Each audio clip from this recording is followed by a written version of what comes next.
al doctor Gustavo Marcaya de la Fundación Fabián Ponce, es nuestro invitado en esta ocasión, porque queremos hablarles acerca de unos términos muy interesantes que además forman parte de nuestro cotidiano, que son las herencias, las donaciones, los legados. Así que qué importante tener en cuenta todas estas consideraciones para que en un futuro no tengamos complicaciones a nivel de familia, de hermanos, en fin. Así que doctor, bienvenido, gracias por acompañarme en esta ocasión de la Fundación Fabián Ponce, doctor Marcaya. Bienvenido. Gracias Lorena, un gusto estar aquí en tu espacio. Sí, justo te estaba escuchando el tema y estaba recordando una consulta que me hacían, ¿no? Y hablaban los hijos, decían, ya nosotros tenemos derecho, es que mi mamá no me ha dado, o es que mi papá tiene que darme, esa era la palabra exactamente. O sea, como una obligación. Sí, entonces decía, tiene que darme. Entonces yo le asesoraba a mi cliente en ese sentido, les decía, a ver, la herencia nace al momento en que fallece el dueño del bien, ¿sí? Entonces, mientras ellos, nuestros padres, estén vivos, todavía nosotros no somos herederos, ¿sí? Entonces, yo que no tenga ningún derecho sobre él, lo que mis padres han construido con tanto esfuerzo. Entonces, cuando uno de ellos o ambos fallezcan, ahí recién nace mi derecho como heredero, ¿sí? Mientras ellos estén vivos, los dueños de ese bien, ellos pueden hacer con su bien lo que ellos deseen, ¿sí? Pueden vender, irse de viaje, regalar, ¿sí? O a lo mejor dejarles en vida, obviamente bajo una figura que se llama testamento, ¿sí? En el Ecuador tenemos testamentos abiertos y testamentos cerrados. Pueden hacerlo en vida, dejar su voluntad y por eso se llama su voluntad de que cuando esta persona fallezca, cómo los bienes van a ser repartidos a cada uno de sus hijos. Entonces, un poco así funciona el tema de las herencias. También es importante mencionar que las herencias no es que obligatoriamente yo tengo que aceptarlas, ¿sí? Muy bien. Yo puedo aceptar la herencia o puedo repudiar la herencia, es decir, puedo rechazar a la herencia. O sea, no quiero la herencia. Sí, ¿por qué les digo esto? Porque al momento en que yo heredo, ¿sí? Heredo todo, heredo los activos y los pasivos. Entonces, hablar de activos, yo puedo decir el carro, la casa, el terreno, ¿no es cierto? Pero también estoy aceptando las deudas, ¿sí? A lo mejor tenía un negocio y sí, la empresa es un activo, las maquinarias es un activo, pero las deudas a mis proveedores son los pasivos. Y a veces los pasivos son mucho más altos que los activos. Entonces, claro, esa parte sí es importante tener muy en claro.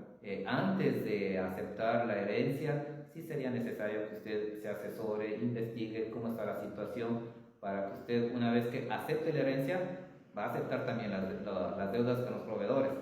Entonces, si a lo mejor las deudas son mucho más grandes que mi capital y no la voy a poder sostener, la ley, en este caso nuestro Código Civil, sí nos da el derecho a la facultad de repudiar dicha herencia. Es decir, rechazo todo, no quiero activos, no quiero pasivos, no quiero nada, ¿sí?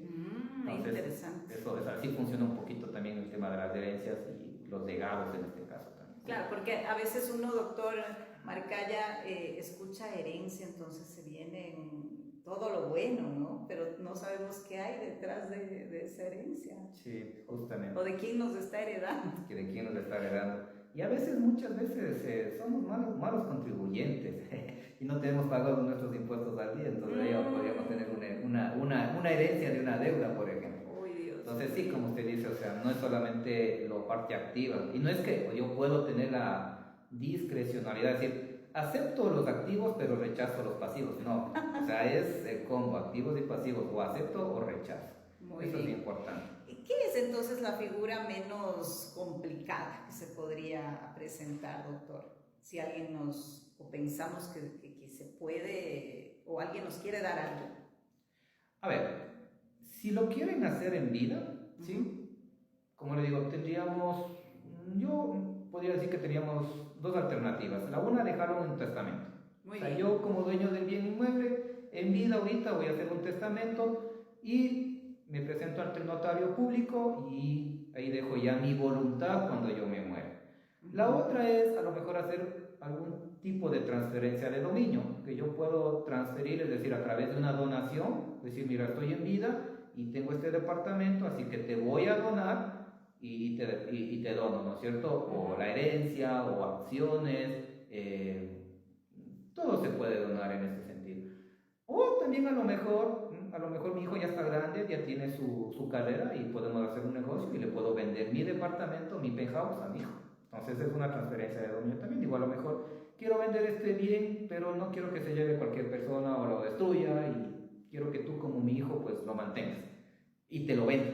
Entonces lo vendo y con el producto de la venta pues obviamente a lo mejor yo lo pongo en un fondo y eso me va a servir para mi jubilación, para mis medicinas, etcétera, etcétera. Entonces puede hacerlo en vida, ¿sí? La otra obviamente en el supuesto caso de que los dueños, los propietarios de los bienes inmuebles no hayan dejado arreglados sus cosas en vida, van a hacer la figura de la herencia. Entonces lo primero que se debe hacer obviamente es un acto que se llama posesión efectiva. ¿Sí? La posesión efectiva lo que da es a conocer precisamente a través de un notario público que esta persona falleció, tuvo bienes y que quedaron herederos. ¿Sí? Entonces ese sería el primer paso. Y luego el segundo paso, pues obviamente que es lo que yo recomiendo, sí, es poder, ahí sí ya conversar con los herederos, con mis hermanos, ¿sí? Y decir, bueno, ¿cómo nos vamos a repartir las cosas? Entonces ahí sí existe, bueno, nuestra figura legal a través de nuestra Constitución de la República del Ecuador indica que tenemos dos caminos para solucionar nuestros conflictos, todo tipo de conflictos. La una que es a través del diálogo, ¿sí? A través de métodos alternativos, dice la ley, que en este caso puede ser a través de un centro de mediación, o la otra es la vía judicial. Entonces, claro, si nos vamos por el diálogo, conversamos como personas adultas, muy respetuosas, cómo nos vamos a dividir, y este acuerdo lo tenemos que celebrar ante notario público. Si no logramos conversar, yo les invito a busquen un centro de mediación para que puedan conversar, puedan a través de un mediador que les va a facilitar el diálogo, tratar de buscar ese ganar-ganar, es decir, que todos salgan ganando, cómo se van a repartir las cosas, y le solemnizan ante notario público, ¿sí? El otro extremo sería ir a juicio. Entonces ahí en juicio sí tienen que contratar abogado, van a tener que a lo mejor entrar peritos, no sé si topógrafos, ingenieros civiles, a lo mejor si es que hablamos de empresas, de acciones, ingenieros auditores, contables, o sea, dependiendo del tema. Si hablamos de vehículos, a lo mejor ingenieros automotrices. Entonces, claro, un juicio ya implica una inversión de tiempo y de dinero, ¿sí? Y lamentablemente un juicio sí nos toma tiempo, 6 meses, 8 meses, hasta un años. año. Todo depende de la situación del conflicto. Ahí sí he visto casos de herencias que se han demorado años.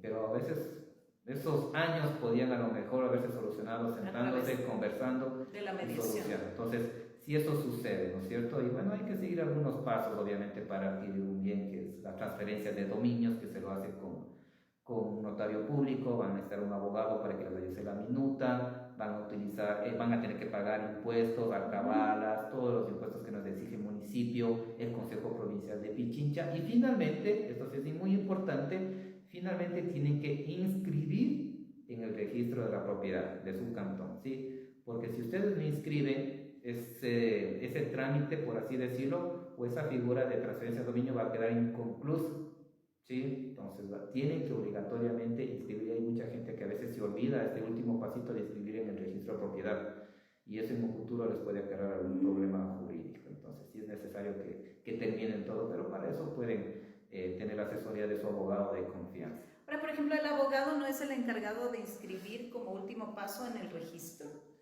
Sí. Bueno, ella depende mucho de la confianza que se tiene con el abogado. Hay abogados que sí, lo hacen desde el inicio hasta el final, pero también hay otros abogados que dicen, bueno, yo hasta aquí llego y vaya usted a inscribir en el registro, porque en realidad ya es un trámite meramente administrativo, es decir, ya lleva todos los pagos, las escrituras, como se hace en el notario público, ingresar en el registro de propiedad para que se inscriba. Y hoy por hoy, bueno, también gracias a la tecnología, vamos avanzando poco a poco, ya se está trabajando también en línea, tanto en el municipio de Quito, como, bueno, al menos estoy hablando en Quito, también en el municipio de Quito, como también en el registro de propiedad. Correcto. Entiendo que también en algunos